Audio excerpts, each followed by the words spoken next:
রাধে। সবাই আমরা জানি বৈশাখ মাস, কিন্তু আসলেই কি সনাতন ধর্মের এই নাম, এই মাসের নাম বৈশাখ মাস?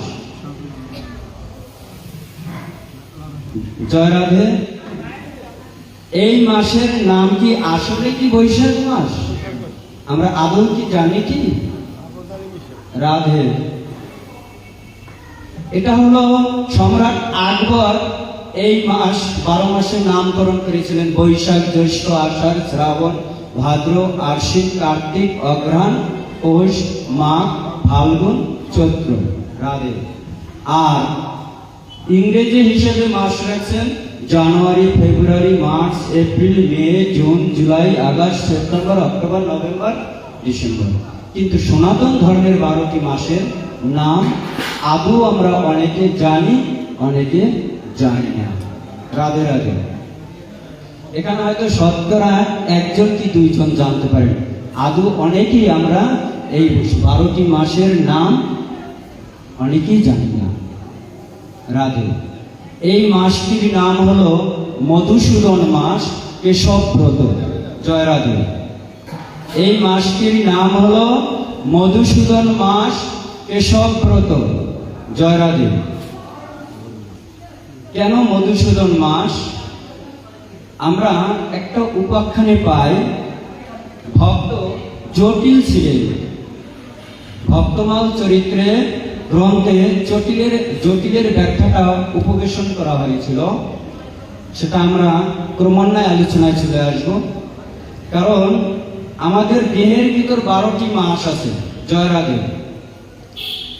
এই দেহের ভিতর 12টি মাস, এই 12টি মাস অনুসারে আমাদের সনাতন ধর্মের নামকরণ করা হয়েছে 12টি মাস। এই 12টি মাসের নাম হলো, যেমন আমরা দ্বাদশ অঙ্গে তিলক রচনা করি। কয়জনে বলতে পারবেন দ্বাদশ অঙ্গে তিলক রচনার মন্ত্র? সেই মন্ত্র অনুসারে 12টি মাসের নামকরণ করা হয়েছে। প্রথম হলো কেশবায় নমঃ। গুরুত্বপূর্ণ তিলক রচনা করানোর সময় কেশবায় নমঃ। রাধে। তারপরে নাভিপদ্মে নারায়ণায় নমঃ, বক্ষস্থলে গোবিন্দায় নমঃ। বিষ্ণু কেশবায় নমঃ, নারায়ণায় নমঃ, মাধবায় নমঃ, গোবিন্দায় নমঃ। বাম পাশে বিষ্ণুকে নমঃ। এখানে হলো মধুসূদনায় নমঃ। এই মাস হলো এখানে অবস্থান করছে। এই হলো মধুসূদনায় নমঃ, মানে মধুসূদন মাস। এই নামটির নাম হলো মধুসূদন মাস। আচ্ছা, আরেকটি জানার ইচ্ছা ব্যক্ত করছি যে আমাদের 365 দিনে আমাদের 1 বছর। এই 1 বছরের ভিতর সর্বশ্রেষ্ঠ দিন হলো 18টি দিন। এই 18 দিনের ভিতর আবার শ্রেষ্ঠ দিন হলো 4টি। রাধে রাধে।